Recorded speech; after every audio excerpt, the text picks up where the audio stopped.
Why is it always a great flood?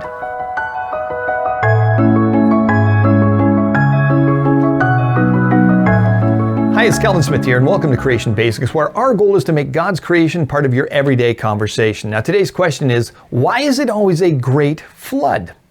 Did you know that stories about a worldwide flood are found in historic records all over the world? According to some sources, there's more than 270 of these stories that share common themes and similar characters. So you need to ask, why would diverse cultures share such a similar story? Well, the striking similarities between creation stories from numerous cultures worldwide and the Genesis account are often really hard to explain for evolutionists. Typically, they would attempt to dismiss them as being the result of Christian influence in those cultures, but that really doesn't stand up according to many of those own groups' history, and it's actually been flatly denied by many of those indigenous peoples. Many, of course, who have a different view than the biblical one. So despite the fact that this may have occurred in some instances, well, we could use the reverse argument, that these legends provide evidence of the accuracy of the Bible. That argument could be used as well. Because the Bible contains provable geographical locations, dates, events, as well as prophecies like the coming Messiah and his resurrection, which of course the resurrection is the most verified event in history. Now, while most of these legends begin with familiar biblical themes, they eventually wander off into some, pretty mystical stories with no verifiable support for them. But that's in contrast to the Bible, which becomes more and more testable through history, archaeology, and science as it progresses.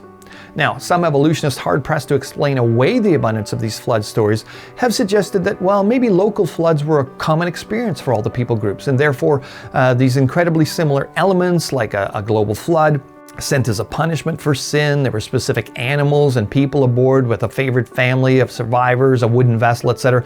Well, they must all just have appeared by chance. But why would it be a flood? Why would that be the common theme of mythology? I mean, the Handbook of Native American Mythology actually states this: mythological narratives regarding a great deluge abound worldwide. In North America, flood stories are found not only where people lived near large bodies of water, but also in the drier interior of the continent.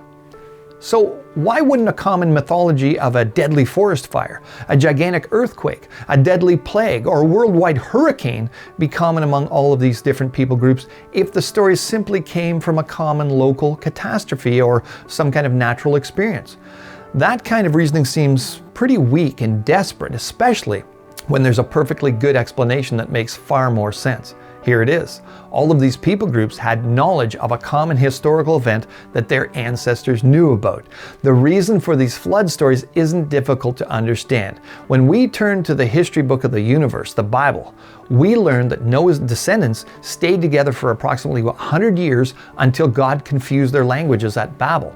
As these people moved away from Babel, their descendants formed nations based primarily on the languages that they shared in common. And through those languages, the story of the flood was shared until it became embedded in their cultural history. As the story of the flood was verbally passed from one generation to the next, some aspects would have been lost or altered perhaps, and this is what we can see happened. It's actually pretty easy to understand. However, each story shares remarkable similarities to the account of Noah in the Bible. God clearly sent a worldwide flood to punish mankind for their evil and corrupt ways. Even though flood-affirming evidence from geology and other areas of study is abundant, we don't actually need this evidence to know what happened. If you start with the Bible and the history that God faithfully recorded there, Christians have a tool to interpret the evidence that evolutionists and non-Christians don't. We have the record of what happened from the one who was there. So the body of evidence is substantial and the conclusion is undeniable. Around the world, various people groups share similar, highly detailed creation accounts that mirror the Genesis account in the Bible. So, why is it always a great flood? Because although distorted by time and countless retellings, these legends from around the world support the Bible's account of a recent creation, fall, flood, and Babel as real history that would have been known to all people groups at one time as they began their journey away from Babel and spread across the globe. Just one more reason Christians should trust the Bible from the very first verse.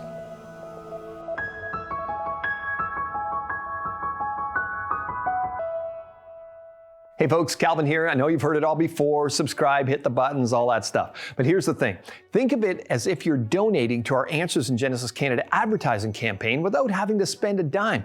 With the algorithms set up the way they are, it's kind of like getting media platforms that are often quite unfriendly to Christian content to promote gospel outreach for free.